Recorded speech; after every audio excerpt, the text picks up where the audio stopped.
নমস্কার, কেমন আছেন সবাই? মানসী ব্লগ চ্যানেলে সবাইকে স্বাগত। এইদিকে দেখুন, এই যে বাঁধাকপি দিয়ে পেঁয়াজ দিয়ে সকালের মুড়ি খাবার বানাচ্ছি। তো সবাইকে জানাই সুপ্রভাত। চলুন কি কি আজকে রান্না করব, খাওয়া দাওয়া করবো, আপনাদের সঙ্গে শেয়ার করব। বলে খাবার টাবার সব কিছু খেয়ে নিয়েছি। পকোড়া ভাজলাম, দেখালাম। বাঁধাকপি পেঁয়াজ দিয়ে চালের গুঁড়ি বেসন দিয়ে ভেজেছিলাম। সবাই সকালের খাওয়া হয়ে গেছে। এখানে দেখুন চিংড়ি মাছ, আর এখানে বাটা মাছ। আর এটা কি মাছ এনেছে আজকে জানি না, বলতে পারবো না। এই যে দেখুন বাটা মাছ। তো এরই ঝাল করব, আর দেশি বেলে কাঁকড়ার ঝাল করব। তো দেখুন এই যে চিংড়ি মাছটা এখন ভেজে নিচ্ছি, ভাজা হয়ে গিয়েছে। তো এবার গ্যাসটা বন্ধ করে দেবো। আমার এখনও মশলা রেডি করা হয়নি, তো শিলনোড়ায় সব কিছু বেটে নিই, তারপরে দেখাবো। তো এই বড়ো মাছে আর চিংড়ি মাছে সব একসঙ্গে ঝাল করে নেব। এ বেলাতেই করে নেব, ও বেলায় আর করবো না ভাবছি। তারপরে জানি না কি হয়, শাশুড়ি মা শ্বশুর মশাই কী বলে দেখি। যদি বলে যে চিংড়ি মাছগুলো রেখে দাও, তাহলে এগুলো রেখে দেব। চলুন তাহলে মশলাটা ঝটপট বেটে নিই। ওই মাছ ভাজার তেলেতেই দিয়ে দেব। তো এইদিকে দেখুন অনেকটাই কিন্তু মশলা বেটে নিয়েছি, আদা রসুন পেঁয়াজ। তো এই দুটোই কিন্তু কাঁকড়াতে আর মাছে দেব। তো হাফ নিয়ে নেব এখান থেকে।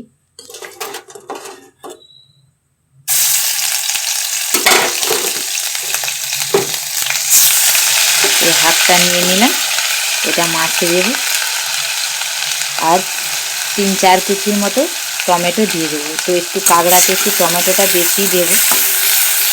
এবারে মাছের ঝালে ডেলি যা রোজকার মশলা তাই দিয়ে দেবো।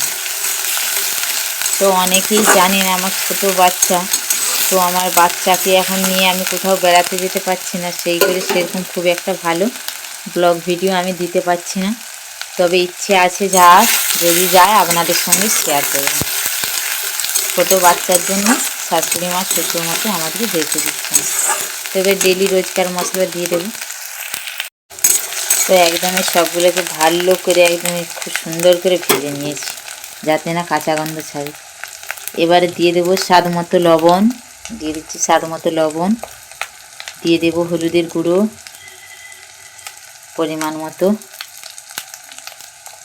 আর দিয়ে দেবো জিরের গুঁড়ো।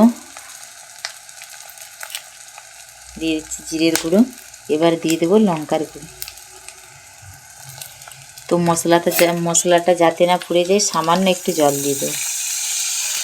গ্যাসের আঁচটা কমিয়ে রেখেছিলাম, এবারে বাড়িয়ে দেবো। তো তেলে জল দিয়ে দেবো, মশলার তেল ছেড়ে দিলে তারপরে মাছগুলো দিয়ে নামিয়ে নিচ্ছি। তারপরে এদিকে এটা হতে থাক, আপনাদেরকে কাঁকড়াটা দেখাই। দেখুন সেই কাঁকড়া, আর এই পাশে এই যে এইটা দেখতে পাচ্ছি, এটা কাঁকড়ার তেল।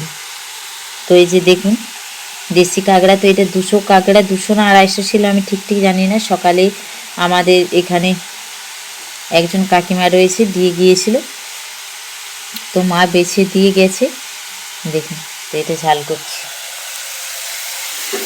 তো আরও অনেক কিছু হয়েছে, করে নিয়েছি। এই দুটো আজকে আপনাদের সঙ্গে তো প্রত্যেক দিনই রেসিপি আমি শেয়ার করি, ভাবলাম এটা করি আজকে, আপনারাও দেখে খুশি হবে। তো এই অফ টাইমে দেশি বেলে কাঁকড়া কার কার খেতে না ভালো লাগে বলুন। চলুন তাহলে মাছের ঝালটা নামিয়ে নিই, মাছগুলো দিয়ে দেবো, জলও দিয়ে দেওয়ার পরে কাঁকড়াটা দেখাবো। দিয়ে দেখুন মাছের ঝালটা নামিয়ে দিচ্ছি, কী দারুণ দেখতে হয়েছে না। এদিকে দেখুন কড়াইয়ে পরিষ্কার করে নিয়েছি। তো কাঁকড়াগুলো দিয়ে দেবো, তেলটা কিন্তু দেবো না, তেলটা মশলা কষার সময় দেবো।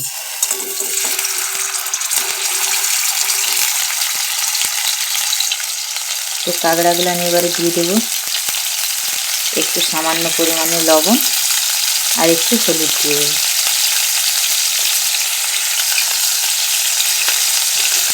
এবার ভালো করে মশমশা করে ভেজে নেব, আর একটু খড়ো খড়ো ঝাল করবো। তো কী আবার খড়ো খড়ো ঝাল করবেন, খুব বেশি নিজেদের ইচ্ছে করলে আমার মেয়ে কিন্তু খেতে পারে না, আর আমার মেয়ে কাঁকড়ি খেতে খুব পছন্দ করে।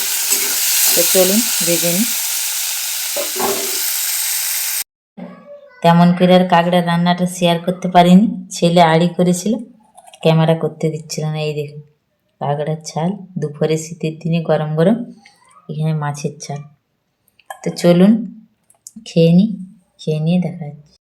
তো দুপুরের খাওয়া দাওয়া সব কিছু সেরে নিয়েছি। তো খাওয়া দাওয়াটা আর আপনাদের সঙ্গে শেয়ার করতে পারলাম না।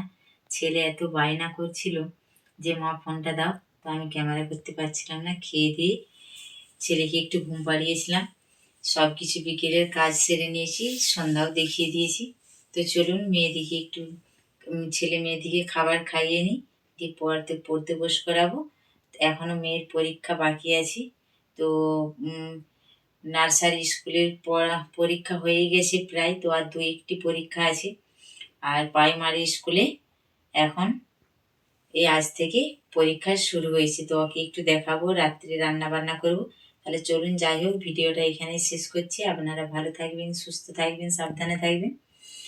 ব্লগটা ভালো লাগলে অবশ্যই লাইক করে দেবেন। আবারও বলছি, আপনারা ভালো থাকবেন, সুস্থ থাকবেন, সাবধানে থাকবেন।